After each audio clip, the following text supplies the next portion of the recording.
بسم الله الرحمن الرحيم.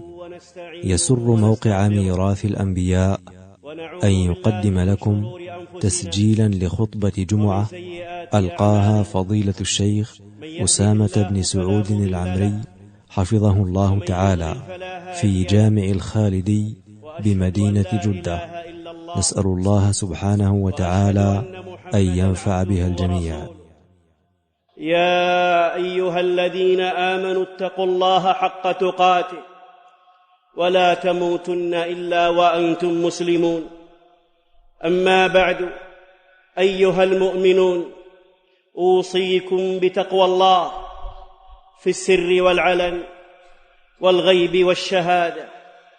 أيها المسلمون، لقد كان إمام المرسلين وقدوة المصلحين وقائد الغر الميامين الرسول الكريم صلى الله عليه وسلم كثير الاستغفار، كثير التوبة إلى الله الغفور الغفار، مع أنه صلى الله عليه وسلم قد غفر الله له ما تقدم من ذنبه وما تأخر، كما قال الله تعالى: إنا فتحنا لك فتحا مبينا ليغفر لك الله ما تقدم من ذنبك وما تأخر ويتم نعمته عليك ويهديك صراطا مستقيما. وعن المغيرة بن شعبة رضي الله عنه قال: قام النبي صلى الله عليه وسلم حتى تورمت قدماه، فقيل له: قد غفر الله لك ما تقدم من ذنبك وما تأخر. فقال صلى الله عليه وسلم: أفلا أكون عبدا شكورا. رواه البخاري ومسلم. قال الحافظ ابن كثير رحمه الله في تفسير قوله تعالى: ليغفر لك الله ما تقدم من ذنبك وما تأخر، قال: هذا من خصائصه صلى الله عليه وسلم التي لا يشاركه فيها غيره، وليس في حديث صحيح في ثواب الأعمال لغيره غفر له ما تقدم من ذنبه وما تأخر.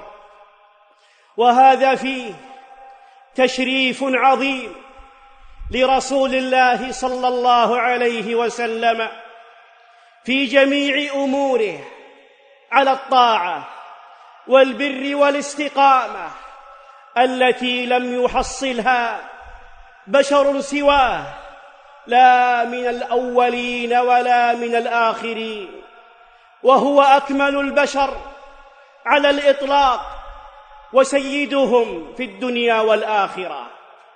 ومع ذلك كله فقد كان صلى الله عليه وسلم كثير الاستغفار في جميع أوقاته، وذاكرا لله على كل أحيانه.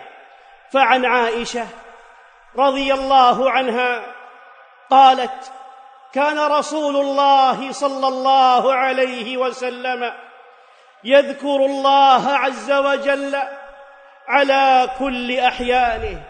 رواه مسلم وغيره. وكان الصحابة رضي الله عنهم يحصون له في المجلس الواحد استغفارا كثيرا.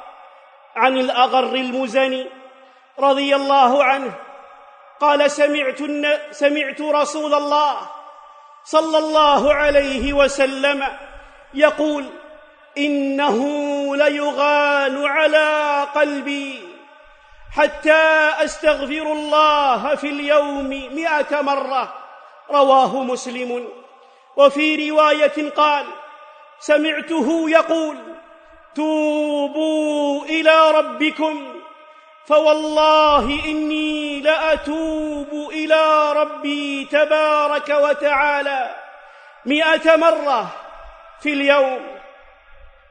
وعن أبي هريرة رضي الله عنه قال: سمعت رسول الله صلى الله عليه وسلم يقول: والله إني لأستغفر الله وأتوب إليه في اليوم 70 مرة، وفي رواية أكثر من 70 مرة. رواه البخاري. وعن عبد الله بن عمر رضي الله عنهما قال: كنا نعد لرسول الله صلى الله عليه وسلم في المجلس الواحد قبل أن يقوم 100 مرة: رب اغفر لي وتب علي إنك أنت التواب الغفور. رواه الترمذي. وفي رواية أبي داود: إنك أنت التواب الرحيم. عباد الله، كيف لا يكون صلى الله عليه وسلم كثير الاستغفار وهو القائل: طوبى لمن وجد في صحيفته استغفارا كثيرا. كيف لا يكون صلى الله عليه وسلم كثير الاستغفار وهو القائل: من أحب أن يسر من صحيفته فليكثر فيها من الاستغفار. وقد ثبت عنه صلى الله عليه وسلم في الاستغفار صفات عديدة، منها أستغفر الله وأتوب إليه، كما صح ذلك من حديث أبي هريرة رضي الله تعالى عنه وأرضاه مرفوعا عن نبي الله صلى الله عليه وسلم. ومنها ما ثبت في الصحيحين عن أبي بكر الصديق رضي الله عنه قال: قلت يا رسول الله علمني دعاء أدعو به في صلاتي.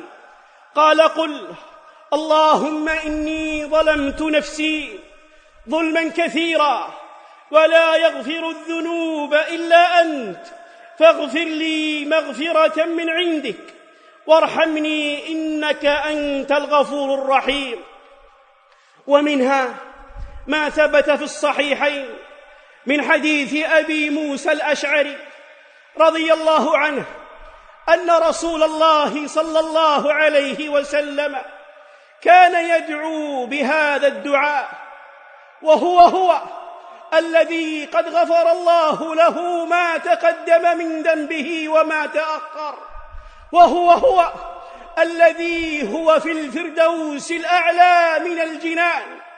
ويدعو صلى الله عليه وسلم بهذا الدعاء: اللهم اغفر لي خطيئتي وجهلي وإسرافي في أمري وما أنت أعلم به مني، اللهم اغفر لي هزلي وجدي وخطئي وعمدي وكل ذلك عندي.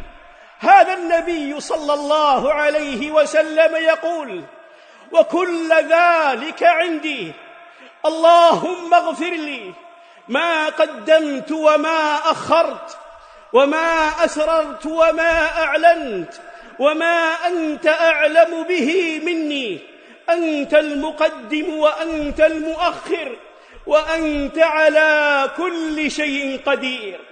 أستغفر الله أستغفر الله أستغفر الله وأتوب إليه.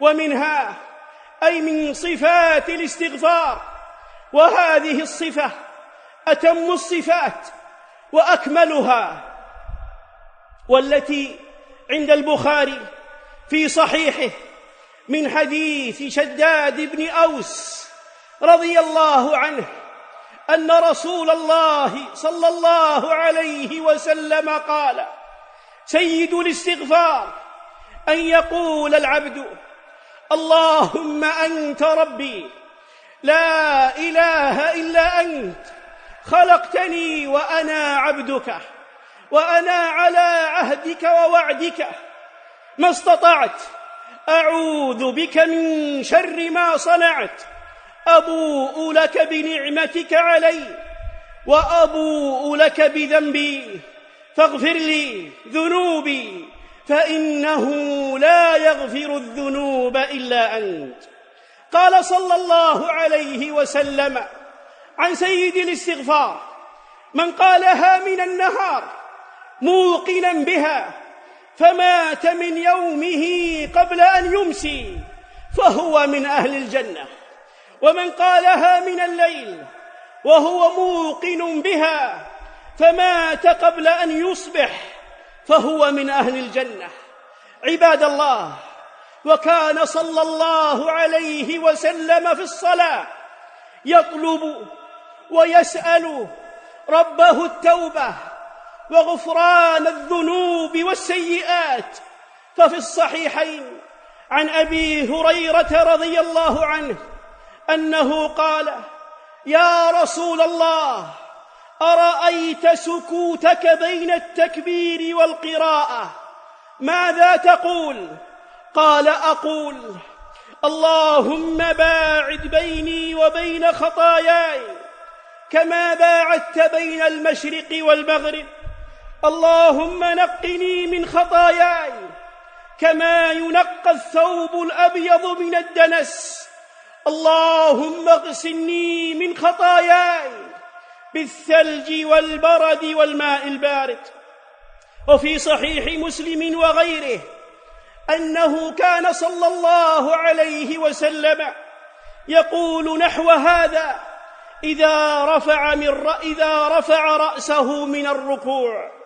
وفي صحيح مسلم عن علي رضي الله عنه عن النبي صلى الله عليه وسلم أنه كان يقول في دعاء الاستفتاح: اللهم أنت الملك لا إله إلا أنت، أنت ربي وأنا عبدك، ظلمت نفسي وعملت سوءا فاغفر لي فإنه لا يغفر الذنوب إلا أنت، واهدني لأحسن الأخلاق لا يهدي لأحسنها إلا أنت، واصرف عني سيئها لا يصرف عني سيئها إلا أنت.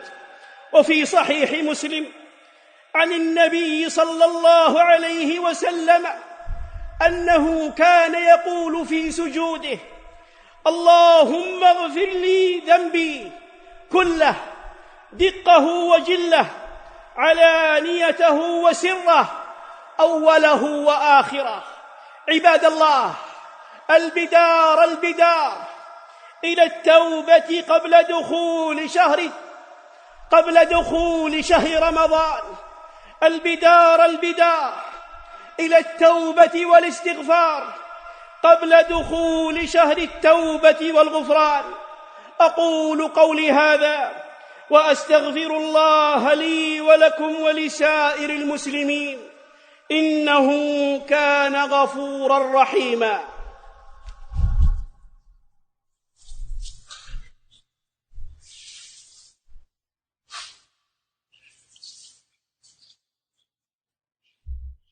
الحمد لله الذي فتح لعباده أبواب الرحمة والمتاب، ويسر لهم الخروج من التبعات وسهل الأسباب.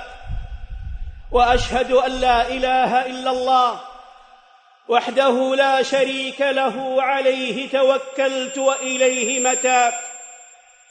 وأشهد أن محمدًا عبده ورسوله، أكمل مخلص أواب.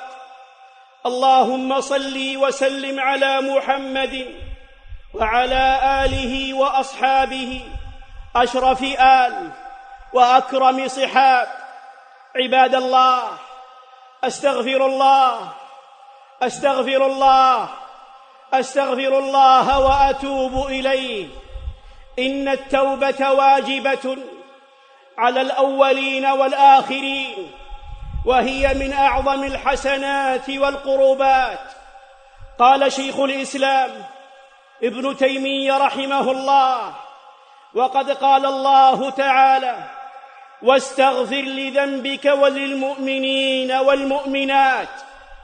فتوبة المؤمنين واستغفارهم من أعظم حسناتهم وأكبر طاعاتهم وأجل عباداتهم التي ينالون بها أجل الثواب، ويندفع بها عنهم ما يدفعه من العقاب. والتوبة والاستغفار من الذنوب والسيئات والخطايا من الكمالات للعبد المسلم.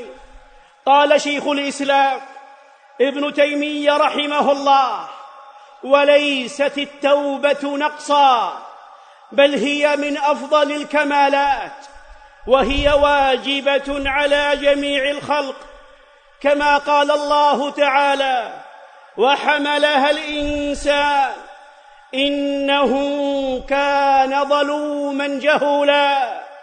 وقال تعالى: ليعذب الله المنافقين والمنافقات والمشركين والمشركات ويتوب الله على المؤمنين والمؤمنات. فغاية كل مؤمن هي التوبة. وقال أيضا رحمه الله: وينبغي أن يعرف أن التوبة لا بد منها لكل مؤمن، ولا يكمل أحد ويحصل له كمال القرب من الله ويزول عنه كل ما يكره إلا بها، يعني بالتوبة.